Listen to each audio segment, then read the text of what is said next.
got a lot to get through today. Okay, so carrying on from our lesson last week, we were looking at the key divisions in the early stages of the civil rights movement and the general impact across the board. Sam, come on. Sit up straight. Right, stop slouching. This is the perfect opportunity for you to engage, so make the most of it. Well, we learn the same stuff every year for Black History Month. Every single October, we learn the same things, either apartheid, slavery, or the civil rights. How many of you guys have actually learned something new these last years? See? That's what I mean. Sam, this is our history. Come on, man. No, seriously. Do you guys know anything about Ralph Bunche? The first black person to win a Nobel Prize? Or that the richest person ever lived was a black man named King Musa I of Mali? What about Ella Baker? What about Ella Baker?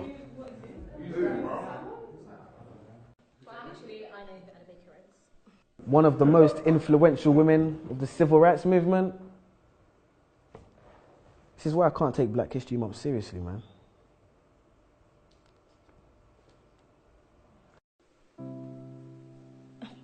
But Samuel, the curriculum is designed to help you think about Black history critically. Actually, miss, it's designed to teach us what to think, not how to think. For example, when that light switched, you taught us it was Thomas Edison who made that happen, when ironically it was actually a darker man who made that light flick, Lewis Latimer to be precise. Quite nice when you're talking about Mr. Hamilton and his racing car, but red lights stop. We're always taught that Martin Luther King had a dream, man. But those dreams can't be achieved because our brains are in chains, our minds are enslaved, so we won't get our redemption. Morgan, free man. Will we ever be free, man? And leave this state of imprisonment? And take that walk of free, damn it, green man from a traffic light invented by the same man who made gas masks to protect our organs. Another free man named Garrett Morgan. But I bet you never knew that. We need to open our minds. But how can we be taught to see if the blind lead the blind? The first person to develop significant eye surgery was a black woman named Dr. Patricia E. Barth. Now on that note, there's a question I must ask. If this is a great opportunity to learn and be engaged about our past, why are we not actually being taught about our past? Transatlantic slavery, where we're taught Black history starts, but is it really? There seems to be a lot you haven't told us. And you shut down and hold back on the bold ones who stand against the way you're trying to mold us. Consistent enemies of progress. You're surprised because I know things you don't expect me to know yet. And when I tell you you're wrong for telling me about me, you call it a riot while I call it a protest. The Broadwater Farm riots. The media exacerbate and make it seem like it's a bunch of delinquent youths on the streets, when really the first cause and trigger was death at the hands of the police. We cease to know information and the truth. And that's simply because you withhold information from the youth. Maybe one day we'll be satisfied with how our knowledge of history equates. Well, I'm sure like me, you're waiting for the teacher to fill in that space. So do so then. No answer. Well, maybe I can help and just throw out there some names. Mary Seacole, a Crimean war nurse. Mary Prince, a black female author. To be precise, she was the first. Bernie Grant, influential local activist and respected NP. Trevor McDonald, one of the first black ITN journalists to hit the TV screen. Jamal Edwards and SBTV. And when Fuse ODG brought the Azonto dance to the UK, and my foot swayed to the left and to the right like the wipers of a car's windscreen, and DJ Abrante brought Afro beats to the streets. See, it's funny when we think of our childhood memories.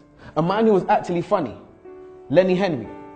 Many others, and the list continues. Marcus Garvey, Haile Selassie, Bob Marley, Ignatius Sancho, Tupac, Fela Kuti, Muhammad Ali, Maya Angelou, R.I.P., Kwame Nkrumah, the first Ghanaian president who retained independence from England, the Windrush ship which brought Caribbeans to Britain. So much to learn in just 1 month. A tip of the iceberg, a tiny grace. And what was the first black Roman emperor's name? Years passed and we're still caught up in the same civil rights age, which isn't bad if you learn something new, but we don't. And we're not being taught enough about our culture, so there's no one else to blame but you. And if not you, then who? Questions, questions, questions.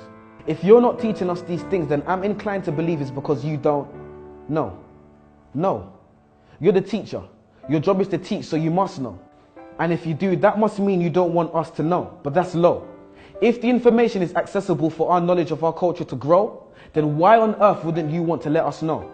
Why are you focused so heavily on the influential but very few men and women who made things happen for us? Why are my people being highlighted for a predominantly negative past? Why do I know the things that you don't and I'm not the teacher, you are? Why are you focused on our negative past but not on our bright future? Why are you not abreast with the great young things that people are doing in this world? Why are young people's trademarks and stereotypes gang culture and young pregnant girls? Why are the young people not being given the time of day? And his name was Septimus Severus, by the way. I'm sure as a student, the code of conduct has been breached. So I'll stop here and let you do your job. So teach.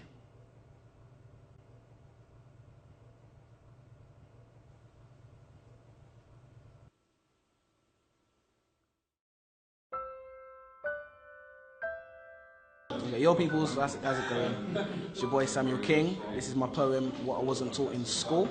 And you're watching Word on the Curb. Blow.